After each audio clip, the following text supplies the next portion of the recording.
అందరికీ నమస్కారం. ఈరోజు మీరు వినబోయే కథ పేరు సామాన్యుడి ఘోష. రచన వలివేటి నాగచంద్రావతి గారు. ఇప్పుడైతే మనం కథలోకి వెళ్ళిపోదాం. అమ్మా, నేను ఆఫీస్కి వెళ్ళొస్తా. షూ లేస్ బిగించి ముడి వేసుకుంటూ లోపలి గదిలో నుంచి వినిపించేటట్లుగా కొంచెం గట్టిగా చెప్పాను. అమ్మ తొంగి చూడలేదు. సరళ మాత్రం వచ్చింది కాఫీ కప్పుతో. అది నాకు అందించి, మీ అమ్మగారికి కోపం ఇంకా తగ్గలేదు అని అంది, నాకే వినిపించేలా. కాస్త విసుగు కూడా మేళవించి. అమ్మ కోపం ఎందుకో నాకు తెలుసు, కానీ ఆవిడ్ని సముదాయించి ప్రసన్నురాలిని చేసుకోవటం ఇప్పట్లో నాకు తలకు మించిన పని. నిట్టూర్చి లేచాను. బైక్ డ్రైవ్ చేస్తున్నాను అన్న మాటే కానీ ఆలోచనలు అన్నీ అమ్మ చుట్టూనే తిరుగుతున్నాయి. 2 రోజులైంది దసరా వెళ్ళి. పండక్కి మా చెల్లెళ్ళు ముగ్గురిని పిలవమంది అమ్మ. నేను అమ్మ చెప్పినట్లుగానే ఆహ్వానించాను. వారందరూ వచ్చారు. వారికి బట్టలు తీయమని కోరింది. పెద్ద చెల్లెలు లక్ష్మికి 2 పిల్లలు ఉన్నారు. రెండో చెల్లి పార్వతికి 1 కొడుకు. మూడో చెల్లెలు సరస్వతికి కొత్తగా పెళ్ళైంది. అందరికీ బట్టలంటే నాకు కాస్త బరువైన కాదనలేదు. ఉన్నంతలో మాతో సమానంగా కొనబోయాను. అక్కడొచ్చింది అసలు తంట. అమ్మ అలా కాదంది. పెద్దలుడి మాట ఎలా ఉన్నా కొత్తల్లుడికి సూటు కుట్టించాలి అని అంది. ఇంకేదైనా ప్రజెంటేషన్ కూడా ఇస్తే మరీ మంచిది అని అంది. 3 కూతుళ్ళకి పట్టుచీరలు కొనాలి అని అంది. పండక్కి అందరూ ఇంటికి వస్తున్నారని భార్య ఇచ్చిన లిస్టుతోనే నా పరుసు బరువు తగ్గిపోయింది. అవి కాక పాలకి పూలకి అందరూ కలిసిన సందర్భంలో సినిమాలో, షికార్లో, ప్రోగ్రాంకి కొంత అమౌంట్ పక్కకు తీసి పెట్టడం తప్పదు కదా. మరి మిగతా సగం నెలంతా ఎలా గడుస్తుందో నేను చూసుకోవద్దా? అర్థం చేసుకోమ్మా అని అమ్మని అర్థించాను.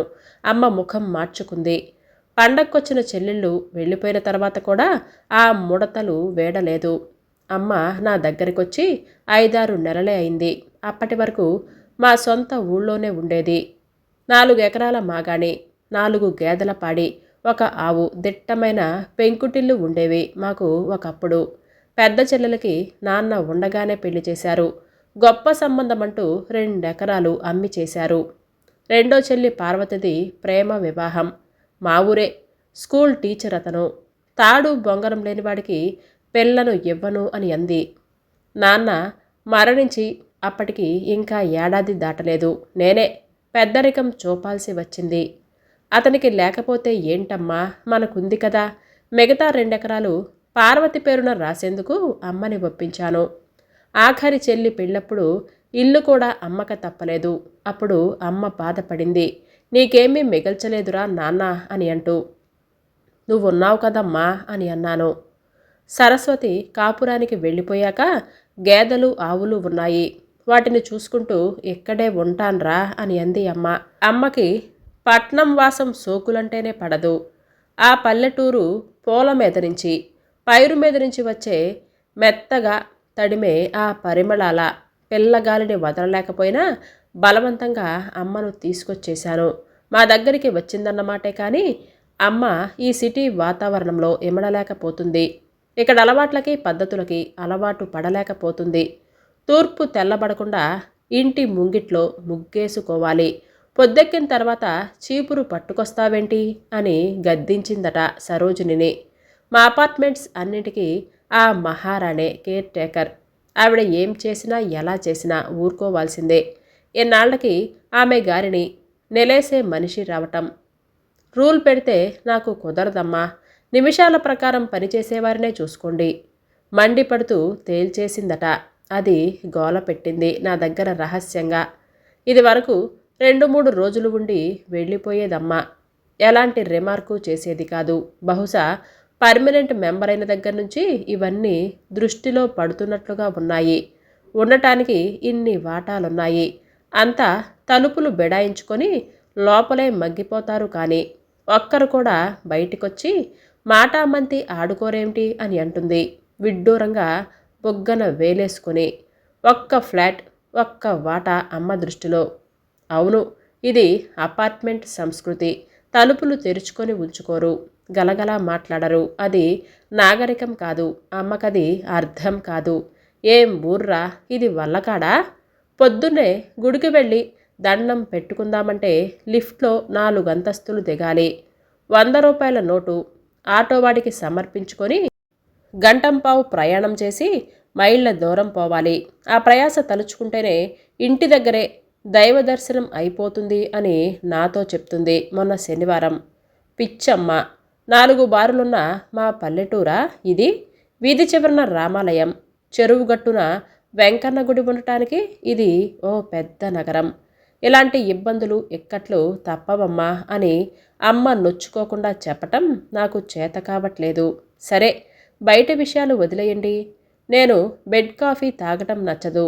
రాత్రులు సరళ నైటీలు వేసుకోవటం నచ్చదు. మా పింకి జుట్టు బాబ్ చేయించుకొని టైట్ చేసుకోవటం నచ్చదు. మా బాబీ ఇంట్లో ఉన్నంతసేపు చెవుల్లో స్పీకర్స్ పెట్టుకొని ఊగుతూ ఉండటం నచ్చదు. కాలంతో పాటు మారాలి. ఇలాంటివన్నీ సాధారణమమ్మా అని చెప్పి ఒప్పించగలను అన్న నమ్మకం నాకు లేదు. ఆవిడకు నచ్చినవన్నీ మార్చగల సాహసం నాకు లేదు. ముఖ్యంగా ఆర్థిక స్థితి అత్యసరలా ఉందంటే అపనమ్మకం అమ్మకి. దగ్గర దగ్గర 80,000 రూపాయలు తెచ్చుకుంటూ ఉన్నావు కదరా, ఇంటికొచ్చిన ఆడపడుచుకి 10,000 రూపాయలు పెట్టి పట్టుచీర కొనిపెట్టలేవా అనేది అమ్మ అనుమానం. అమ్మ అనుమానం తీర్చాలంటే ఒక్కటే దారి, ఈ నెల శాలరీ తెచ్చి అమ్మ చేతిలో పెట్టడమే నిర్ణయానికి వచ్చేశాను. ఆఫీస్ దగ్గర పడింది. నాకెందుకురా ఈ బెడద? ఇప్పటిదాకా ఈ లెక్కలు డొక్కలు చూసి చూసి విసిగిపోయాను అని అన్నా కూడా లోపల అధికారం తన చేతికొచ్చిందని సంతోషించి ఉంటుందని నా నమ్మకం. సరళ ముఖం చిన్నపుచ్చుకుంటున్నట్లుగా ఉన్నా కూడా బయటపడలేదు. మరునాటి నుంచి పరమ ఉత్సాహంగా తనకి అప్పగించిన బాధ్యతల్ని నిర్వహించటానికి నడుం బిగించింది అమ్మ. సరళనడిగి ఫస్ట్ రాగానే ఇవ్వవలసినటువంటి వాళ్ళ లిస్టు తయారు చేసేసింది. కరెంటు, మెయింటెనెన్స్ లిస్టు, పని మనిషి, నెట్టు, కేబులు, పిల్లల పాకెట్ మనీ, టర్మ్ ఫీజులు, పాలు, పేపరు, ఇలాంటి వాళ్ళకి డబ్బులు లెక్క చూసి ఇచ్చేసింది. చూడు ఇంకా ఎంత డబ్బు మిగిలిందో. పద్దు పుస్తకంతో నా దగ్గరకొచ్చిన అమ్మ ముఖం విప్పార్చుకొని ఉంది. అప్పుడే అయిందా? ఇంకా నెలకు సరిపడా సరుకులు తెప్పించాలి. కూరలు, గ్యాసు, మినరల్ వాటర్, నెలంతా పై ఖర్చులు ఎన్నున్నాయో అని దీర్ఘం తీసింది సరళ. నా స్కూటీ పెట్రోల్కి అని అంది పింకీ. నాకు కూడా బాబీ తోడొచ్చాడు. నాకు కూడా నన్ను దృష్టిలో ఉంచుకుంటుందో లేదో అనే భయం నాది. అందరికీ అన్నిటికీ ఇస్తాను, అయినా డబ్బు మిగులుస్తాను చూడండి అని ధీమాగా అంది. చూడు సరళ, ఈ నెల 2 నూనె ప్యాకెట్లు ఎక్కువ తెప్పించు. అలాగే నెయ్యి కూడా ఓ అరకిలో తెప్పించు. స్వీటు హార్టు చేసి డబ్బాలో పోస్తాను. 4 రోజులు పిల్లలు ఎంచక్కా నములుతారు. ఏంటో 30 రోజులకంటూ లెక్కలు వేసుకొని బొటాబొటీగా తెచ్చుకోవటం, కొలతల ప్రకారం తినటం నాకు మీ తరహా వింతగా ఉంటుందని అమ్మ బాధిది. కోడలు సరళ పొదుపు అమ్మకు అస్సలు గిట్టదు. అందరూ వచ్చినప్పుడు అందరికీ నెల్లూరు మొలకలు తెప్పించలేదని, పాలు 20 రూపాయల ప్యాకెట్లు తెప్పించిందని, చక్కెర పొంగలలో నెయ్యి శాతం తగ్గిందని అమ్మ బాధ. తనలాగా బడ్జెట్ ప్రకారం ఖర్చు పెట్టకపోతే వచ్చే కష్టనష్టాలు ఏమిటో పెదవి విప్పి చెప్పలేదు సరళ. కిమ్మనకుండా ఊరుకుంది. ఏదైతేనేమి డైటింగ్లు నియమాలు పక్కన పెట్టేసి అమ్మ చెప్పినవన్నీ హాయిగా సుష్టుగా లొట్టలు వేసుకుంటూ ఆరగించాము. 2.5 నెలలు మా పని మనిషి కూడా ఉత్త చేతులతో వెళ్ళనీయలేదమ్మా. ఈ నెల కిరాణాకి రెట్టింపు ఖర్చయిందని సరళ ఒకసారి గొణిగినా కూడా ఆమె పట్టించుకోలేదు. పిల్లలకి ఆట విడుపుగా ఉంటుందని అమ్మంటే ఓసారి సినిమాకి, ఓసారి పిక్నిక్కి కూడా జాలీగా వెళ్ళొచ్చాం. అంతా ధూమ్ధామ్గా ఖర్చు చేసిన నెల చివరన మిగిలాయి అని అంటూ ఓ 2,000 రూపాయలు నా చేతికిచ్చింది అమ్మ. తర్వాత నెలలో ఇదేంటి ఎంత తగ్గింది అని అడిగింది అమ్మ జీతం అందిస్తున్నప్పుడు. అదే చెప్పబోతున్నానమ్మా. మొన్న పండక్కి చెల్లెళ్ళందరూ వస్తున్నారని ఫెస్టివల్ అడ్వాన్స్ తీసుకున్నాను. అంతకుముందు సరస్వతి పెళ్లికి చేతి ఖర్చులకు కావాలని ఆఫీస్లో లోన్ పెట్టి నీకు తీసుకొని వచ్చి ఇచ్చాను 50,000 రూపాయలు.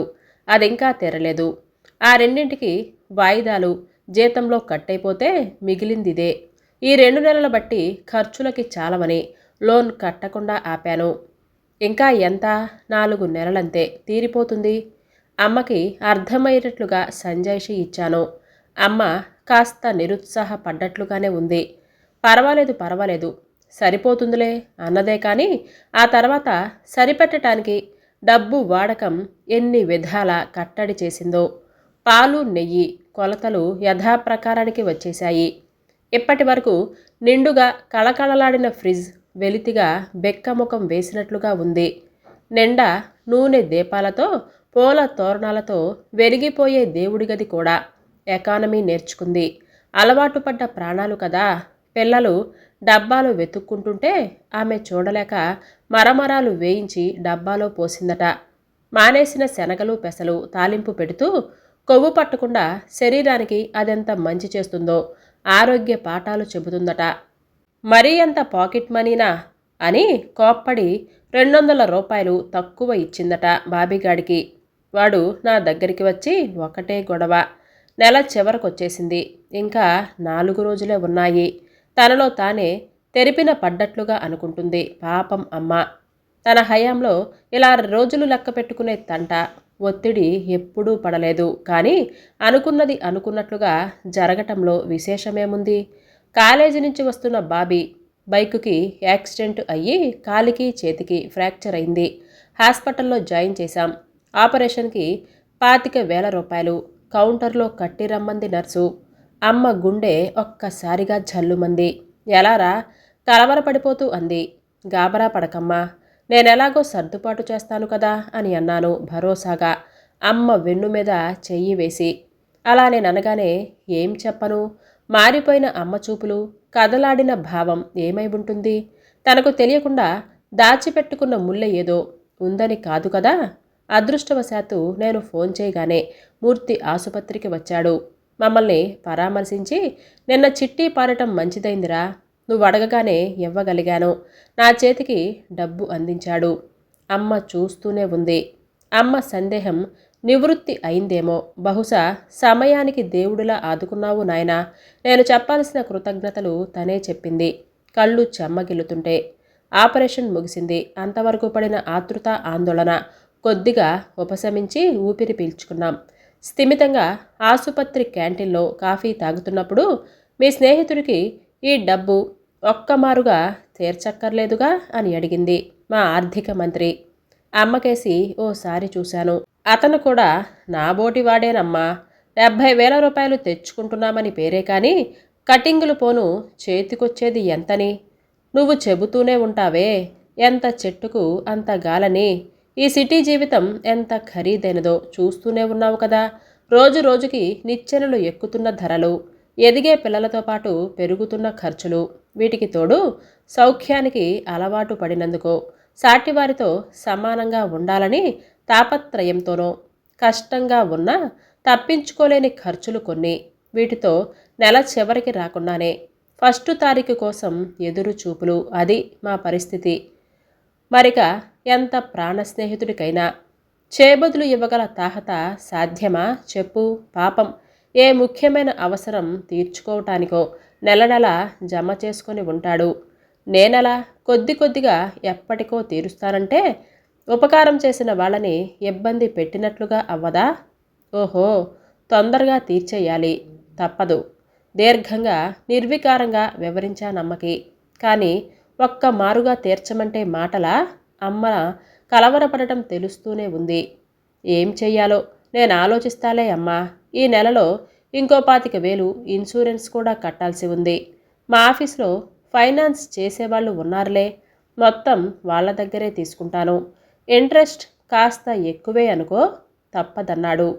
వడ్డీనా? కలవరపడిందమ్మా. ప్రతిదానికి ఎందుకమ్మా అంత కంగారు? వడ్డీకే ఏమవుతుంది? 2 నెలల్లో ఆఫీస్లో పాత లోన్ తీరిపోతుంది కదా. మళ్ళీ లోన్ తీసుకొని ఇక్కడ కట్టేస్తాను అంతే.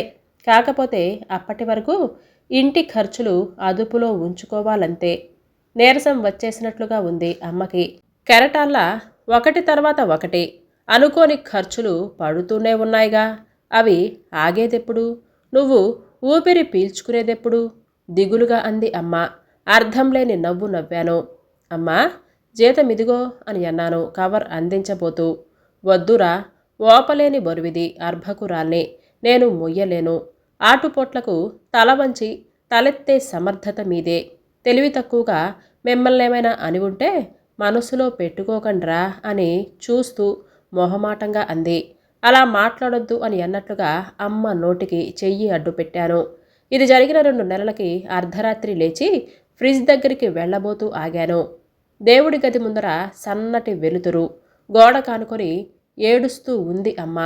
ప్రాణం నీరైపోతుంటే అమ్మ దగ్గరికి వెళ్ళి అమ్మ పక్కన కుడి భుజం మీద చెయ్యి వేశాను. ఏమైందమ్మా? నల్ల మబ్బుకి చల్లగాలి మెల్లగా సోకింది. కన్నీళ్లు పడి తడిసిన ముడతలు దీపం వెలుతురులో దేనంగా మెరిశాయి. పార్వతి ఏడుస్తుందిరా. పార్వత అన్నాను అయోమయంగా. మధ్యాహ్నం ఫోన్ చేసిందట. పార్వతి పిల్లవాడి గుండెల్లో రంధ్రం ఉందంట్రా. డాక్టర్లు లక్షల ఖర్చవుతుందన్నారట. అంత డబ్బు పోడ్చలేకపోతున్నానమ్మా అని ఏడ్చిందిరా. అమ్మ ఏడుస్తూ చెప్పింది. కాసేపు మాటలు రాక మౌనంగా ఉండిపోయాను. ఇప్పటిదాకా నాకెందుకు చెప్పలేదమ్మా? నేనంత దూరం అనిపించానా అమ్మా? బాధగా అన్నాను. అమ్మ మరేమీ మాట్లాడలేదు. తల వాల్చుకుంది. నా మీద కోపమా? అమ్మకి మరింత దగ్గరగా జరిగాను. పట్టుచీరంటే కొనలేనన్నాను కానీ తోబుట్టువు ఆపదలో ఉంటే నేను ఆదుకోనా? అమ్మా, నేను స్వార్థపరుణ్ణి కాదమ్మా. అసలే నువ్వే అప్పుల్లో ఉన్నావు. ఎలా సహాయపడగలవు అని చెప్పలేదు నాన్న అని అనగానే తల తాకట్టు పెడతానని. ఇక దాని గురించి మర్చిపో. రేపే పార్వతి దగ్గరికి వెళతాను, సరేనా అని అన్నాను. అమ్మ ముఖంలో నా మీద పూర్ణ విశ్వాసం తొణికిసలాడింది. కళ్ళల్లో నీళ్లు తళతళలాడుతూ ఉండగా నా తలను హృదయపూర్వకంగా గుండెలకు హత్తుకుంది.